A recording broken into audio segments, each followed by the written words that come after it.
हैं।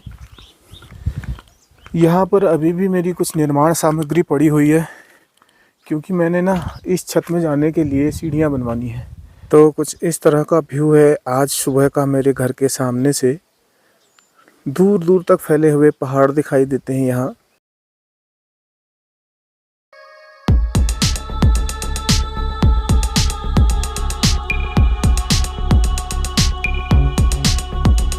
तो गाइज आइए चलते हैं अपने पुराने वाले मकान की तरफ।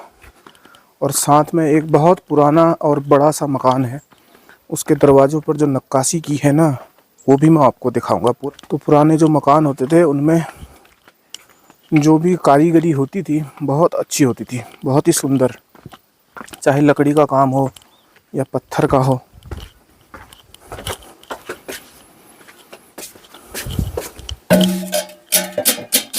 तो गाइज ये है हमारा पुराना मकान, और इसे देख के सचमुच लग रहा है अभी कि पुराना हो चुका है, क्योंकि यहाँ पर आप देख सकते हो पिछली बार जब बरसात हुई थी, एक दिन इसका ये लेंटर का पोर्शन अपने आप गिर गया टूट के।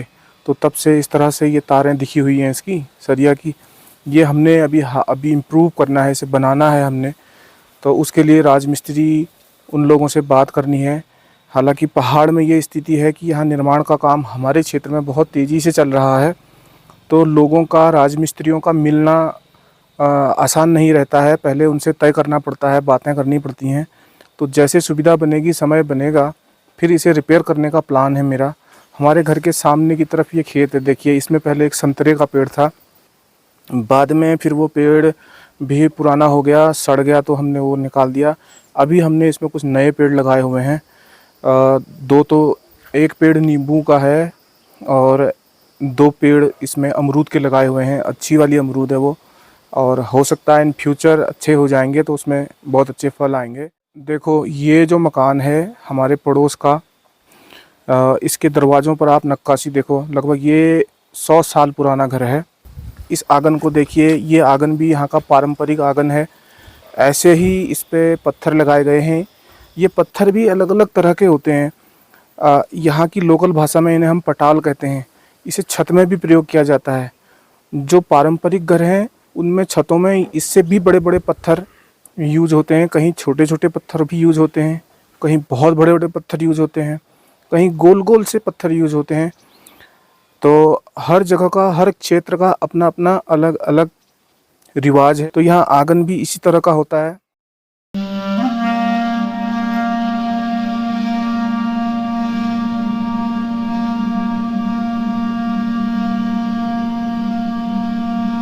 तो हमने तो अपने घर के सामने कुछ फूल के पौधे भी लगाए हुए हैं।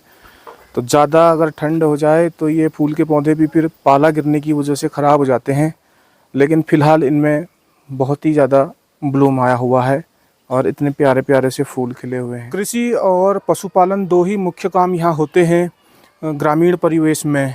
तो मेरे पास भी गायें हैं, देखो मम्मी लेके गई है जंगल में अभी चराने बड़ी वाली बछिया को। ये छोटी वाली बछिया हम इसे घर ही में रखते हैं। अगर आपने मेरे पुराने ब्लॉग देखे होंगे तो उसमें जम्मू दी काव नाम से जो ब्लॉग था वो इसकी मॉम का ही था। तो अभी हमने इसे बचा लिया था, उसको तो बहुत प्रयास करने के बाद भी मैं बचा नहीं पाया। वो ब्लॉग भी चाहो तो आप देख सकते हो। तो अभी मुझे खाना खा के तैयार होना है, उसके बाद निकलना है। फिर मिलते हैं आपसे फटाफट से तैयार होके खाना पीना खा के। तो गाइज मैं आज 1 बजे पहुंचा अपनी दुकान में। हुआ यूँ कि सुबह, आपको पता है मेरे सिर में दर्द हो गया था रात में, तो फिर मैंने उठ के दवाई ले ली थी। और दवाई लेने के बाद फिर सुबह में जब नहा धो के तैयार हुआ, खाना पीना खाने के बाद फिर से मेरे सिर में दर्द होने लगा, पता नहीं क्यों। देखो मेरे पीछे यहाँ पे जो रोड है ना, इस पे ट्रैफिक बहुत ज़्यादा रहता है, तो आराम से मैं यहाँ पे अपनी बात को रिकॉर्ड नहीं कर सकता हूँ। चलिए यहाँ पर बैठ के बातें करते हैं। जल्दीबाजी हौच पौच करते करते मैं यहाँ पहुँचा 1 बजे।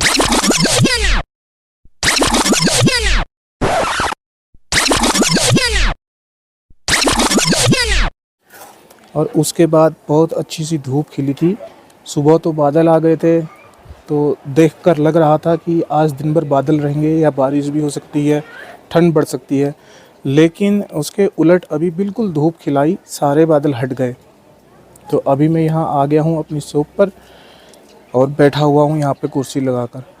अब लेकिन आप लोग भी हंसोगे ये सुन के कि कोई भला 1 बजे भी दुकान खोलता है इतनी देर में। यहाँ तो मॉर्निंग में सुबह दुकान खुल जानी चाहिए 7 बजे या 8 बजे, और उसके बाद रात 8 और 9 बजे तक चलनी चाहिए। तो ऐसे तो दुकानदारी होती नहीं, आप कह सकते हो। लेकिन मैं आपको बता दूं गाइज, जो मेरी दुकान है ना, ट्रेडिशनल दुकानों से अलग है। जो मैं काम करता हूँ कॉमन सर्विस सेंटर का काम करता हूँ, यानी जिसमें इस तरह की नागरिकों को सुविधाएं दी जाती हैं ना, आय प्रमाण पत्र है, जाति प्रमाण पत्र है, जन्म प्रमाण पत्र है, इस तरह के जो ई डिस्ट्रिक्ट से रिलेटेड वर्क हैं वो करते हैं हम लोग। तो सामान्य दुकानदारी से, जनरल स्टोर जैसी दुकानदारी से हमारी दुकानदारी में बहुत फ़र्क है। हम उस तरह के दुकानदार नहीं हैं जिनको सब्जी और परचून का सामान बेचना होता है। अगर किसी को इमरजेंसी हुई तो लोग मुझे फ़ोन पे भी कांटेक्ट कर देते हैं, बाकी ऐसा कुछ नहीं है। मैंने बाहर अपना बोर्ड लगा के छोड़ा है और साइन बोर्ड पे अपना फ़ोन नंबर और नाम वगैरह सब लिख के छोड़ा है। किसी अगर इमरजेंसी हो तो वो मुझे कॉल करके बुला भी लेते हैं। अब क्योंकि दिन कभी व्यस्त रहता है, कभी नहीं रहता है, कभी ऐसा भी हो जाता है कि मैं सुबह आ जाता हूँ और शाम तक इस कमरे से बाहर ही नहीं निकल पाता हूँ, दिन भर यहीं बैठा रह जाता हूँ। इतने ज़्यादा लोग हो जाते हैं। 300-350 ई श्रम कार्ड बनाए होंगे मैंने अपने इलाके में यहाँ लोगों के। तो तब दिन भर मैं इसी कमरे के अंदर बैठा रहता था।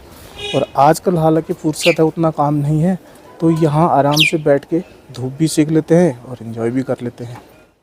सर्दियों की गुनगुनी धूप भी है। अब अगर कमी है तो सिर्फ एक चीज़ की, और वो है मूंगफलियाँ एकदम ताज़ी करारी गर्मा गर्म भुनी हुई। वो लेते हैं और एक एक कर तोड़ तोड़ के चुगते रहते हैं। अभी के लिए फ़िलहाल यही काम है। चलिए लेते हैं। ये है मेरी वाली, अब ये ले रहा हूँ मैं। फिर वहीं जाएंगे धूप में, कुर्सी में नीचे से कुछ कंटेनर रखना पड़ेगा, नहीं तो इसमें यार एक प्रॉब्लम ज़रूर है, जहाँ पे खाओ ना कूड़ा ही कूड़ा हो जाता है।